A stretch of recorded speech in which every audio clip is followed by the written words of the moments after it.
Good morning. Crash course for English में हम देखेंगे ट्रू एंड फॉल्स का पार्ट 2।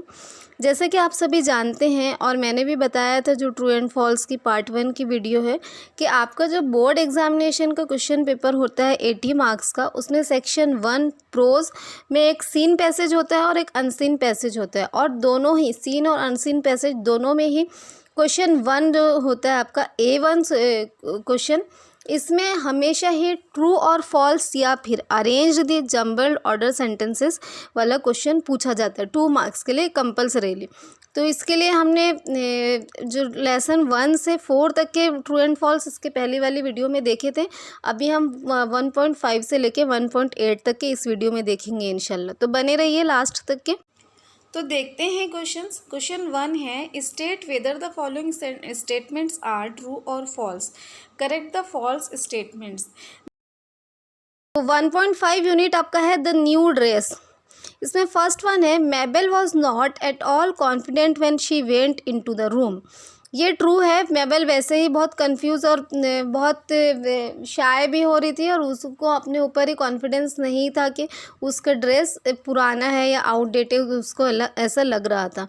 तो she was not at all confident, ये स्टेटमेंट ट्रू है। Second one, Rose Shaw was actually looking very fierce and tragic, ये false है। इसका करेक्ट स्टेटमेंट ये है, Mabel imagine that Rose Shaw would look very fierce and tragic, ऐसा Mabel ने सोचा था, ऐसी वो लग नहीं रही थी actually. Third one is Charles Burt wanted to talk to Mabel, ये भी फॉल्स है और इसका करेक्ट स्टेटमेंट है, Mabel wanted to talk to Charles Burt Mabel से बात नहीं करना चाहती थी, बल्कि मेबल चार्ल्स बट से बात करना चाहती थी।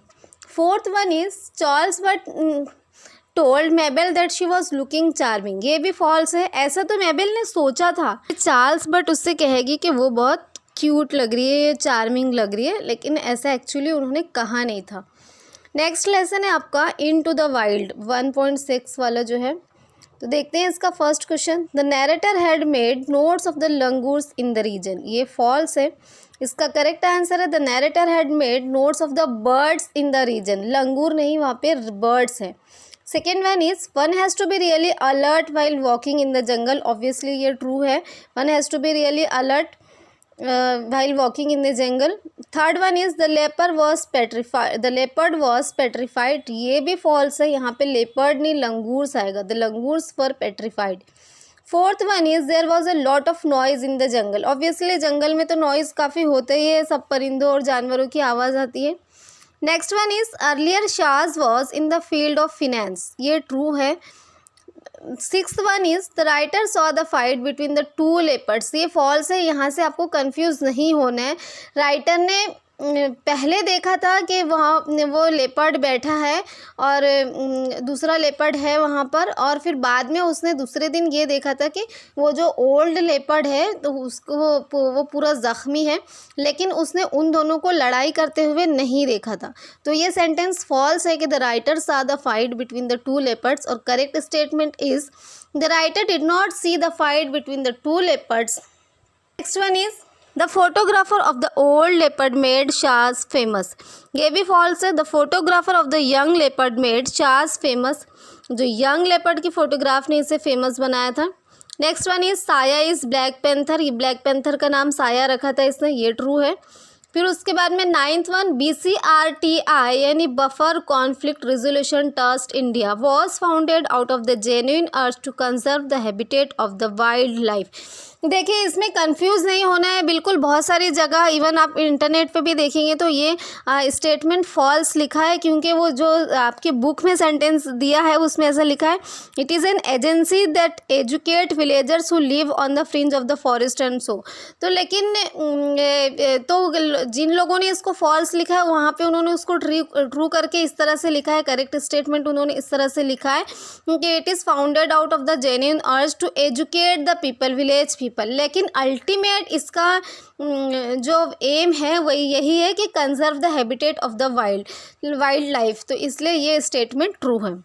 नेक्स्ट वन इज शाज fail to utilize the finance incurred out of tourism, ये भी फॉल्स है। शाज put the finance incurred out of tourism to good use. Next one is according to the local agriculture is seeing is more essential than listening. ये भी false है। जंगल में सुनने से, देखने से भी ज़्यादा इम्पोर्टेंट सुनना होता है। आपको जो दिखाई दे रहा है उससे भी बहुत ज़्यादा इम्पोर्टेंट सुनना होता है। तो correct statement is according to the local agriculturist listening is more essential than seeing.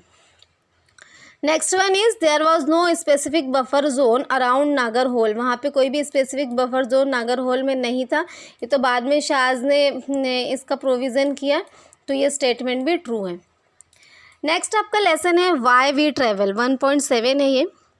First one is holidays help you to appreciate your own home more, true.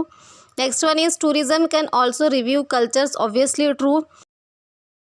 Third one is the writer spent many days in Bali in temples, ये false है।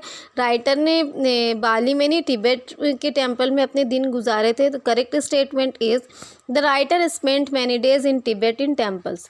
Fourth one is the writer finds Iceland full of chatter and routine, ये भी false है। The writer find Iceland quiet and empty. Fifth one is the poster at McDonald's outlet in Kyoto have pictures of places in San Francisco, ये true है statement. Six one is the young people in Kyoto McDonald's outlook very American, ये false है। ये लोग American नहीं Japanese दिखाई दे रहे थे। Correct statement is the young people in Kyoto McDonald's outlook very Japanese.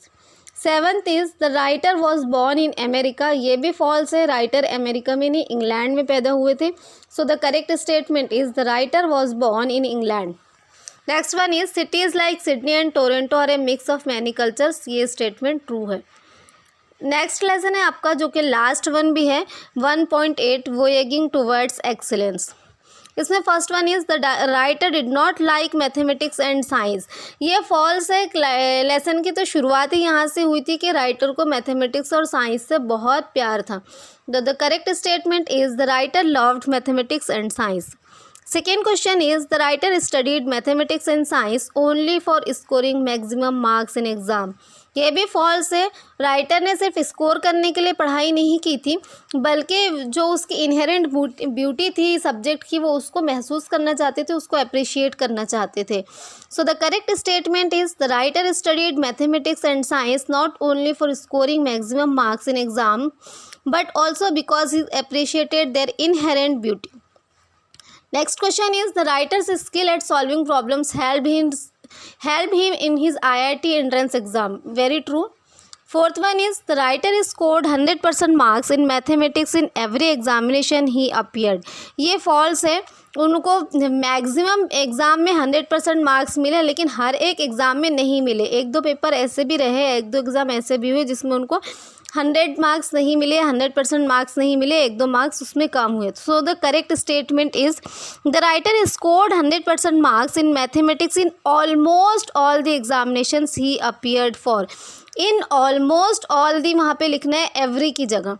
Next one is the writer was more intelligent and well read than his friends, ये भी फॉल्स है। जब राइटर IIT में गए तो उनके फ्रेंड्स उनसे बहुत ज़्यादा इंटेलिजेंट थे और उनको बहुत ज़्यादा नॉलेज भी था। So the correct statement is the writer's friends were more intelligent and well read than the writer.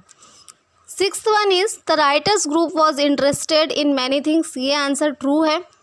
Writer का ग्रुप बहुत सारी चीज़ों में इंटरेस्टेड था, वो लोग सिर्फ ऐसा नहीं कि कोर्स की ही किताबें पढ़ते थे। Next one is the writer wanted to top the GRE and migrate to the US, हालांकि राइटर बहुत इंटेलिजेंट था और GRE और US GRE आसानी से क्रैक करके वो US माइग्रेट कर सकते थे, लेकिन उसके बावजूद उन्होंने कभी इस बारे में सोचा ही नहीं। तो सो the correct statement is the thought of topping the GRE and migrating the US never ever even touch the writers mind, वो अपने ही मुल्क को अपना योगदान देना चाहते थे। The last question is the writer possessed many books on various topics, true. Writer के पास में अलग अलग टॉपिक पे, इवन इकोनॉमिक्स, हिस्ट्री, ज्योग्राफी, जो साइंस के सब्जेक्ट नहीं है, पोएट्री, लिटरेचर, वो सारी चीज़ों पर भी उनके पास में बहुत सारी बुक्स थी। तो so the statement is true. तो ये हमारे पूरे ही जो पिछली वीडियो और ये वीडियो मिला के हमारे सारे ही 8 यूनिट के ट्रू एंड फॉल्स कंप्लीट हो गए हैं। आई होप ये आपको बहुत हेल्पफुल होगा एग्ज़ाम के लिए और आप एग्ज़ाम में अच्छे से स्कोर कर पाएंगे, आपके यहाँ मार्क्स नहीं कटेंगे। Have a good day.